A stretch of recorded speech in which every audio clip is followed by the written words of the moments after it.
আসসালামু আলাইকুম এভরিওয়ান, সবাই কেমন আছেন? আল্লাহর অশেষ রহমতে আমরা অনেক অনেক ভালো আছি। কাছে কিংবা দূরে যে যেখান থেকে আমার ভিডিও দেখছেন, আশা করি সবাই ভালো আছেন।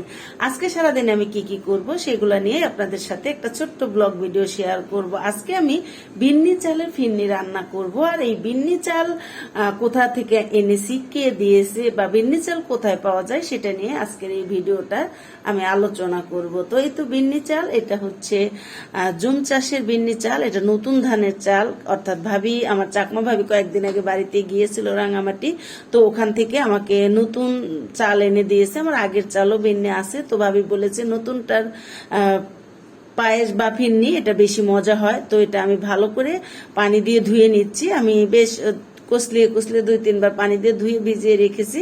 এইখানে আমি একটা সিলভারের পাতিলে আমি 2 কেজি দুধ জাল করেছিলাম। তো সেটা যখন আমি ননস্টিকের পাতিলে দিয়েছি, তো নিচে যে লাল লাল চাচি হয় সেটাও কিন্তু আমি এখানে দিয়ে দিয়েছি, কারণ এটা আমার কাছে অনেক ভালো লাগে। আর দুধটা যখন আবারও বলক উঠে গেছে, কারণ প্রথমে তো আমি জাল করে নিয়েছি, তারপরে যখন হাঁড়ি চেঞ্জ করে এই হাঁড়িতে দিয়েছি, ভালো করে বলক ওঠার পরে আমি চালটা দিয়ে সিদ্ধ হওয়া পর্যন্ত অপেক্ষা করবো। আর বিন্নি চাল কিন্তু খুব দ্রুত সিদ্ধ হয়ে যায়। জাস্ট এই যে এর মতো, আমি বলি সাবধানার মতো, মানে 2-1টা বলক আসলেই কিন্তু এটা সিদ্ধ হয়ে যায়। তো এটা মোটামুটি সিদ্ধ হয়ে গেছে, আমি একটু চাপ দিয়ে দেখেছি। আর এইখানে হচ্ছে আমি একটু লবণ আর সাদা এলাচ দিয়েছি 3টা, 1 টুকরা দারচিনি দিয়েছি। এতে কিন্তু সুন্দর একটা ফ্লেভার আসবে। স্বাদ মতো চিনি দিয়ে দিলাম। চিনিটা আপনারা কম বেশি করে দিবেন, আমি আমার পরিমাণে দিচ্ছি। আমি একটু মিষ্টি কম খাই, সেই পরিমাণে দিয়েছি।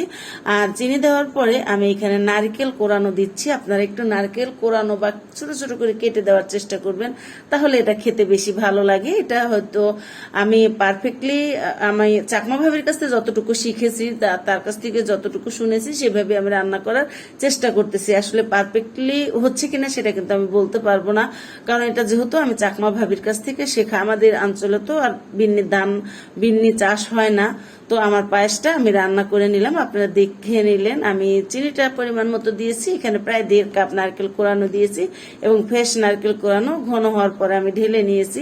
আর এটা কিন্তু একদম আঠালো হয়ে যাবে, সেজন্য আমি পাতলা থাকতে ঢেলে বাটিতে রেখে দিয়েছি। কালারটা দেখতে খুবই সুন্দর লাগছে, খেতে অনেক মজা হয়েছিল। এটা আমার আব্বা যখন আসছে তখন আমি এটা রান্না করে আমার আব্বাকে খাওয়াইছি, খুবই পছন্দ করে খেয়েছে।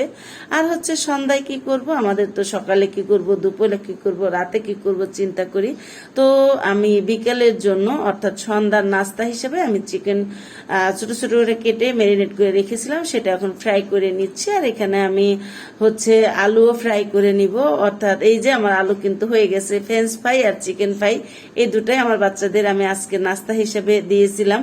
খুবই দেখতে যেমন সুন্দর ছিল, খেতে অনেক অনেক মজা ছিল। আমার বাচ্চারা অনেক পছন্দ করে খেয়েছে। আর ওরা ঘরে তৈরি নাস্তা খেয়ে অভ্যস্ত, তো আমি বেশিরভাগ টাইমে ওদের ঘরে তৈরি করে দিই।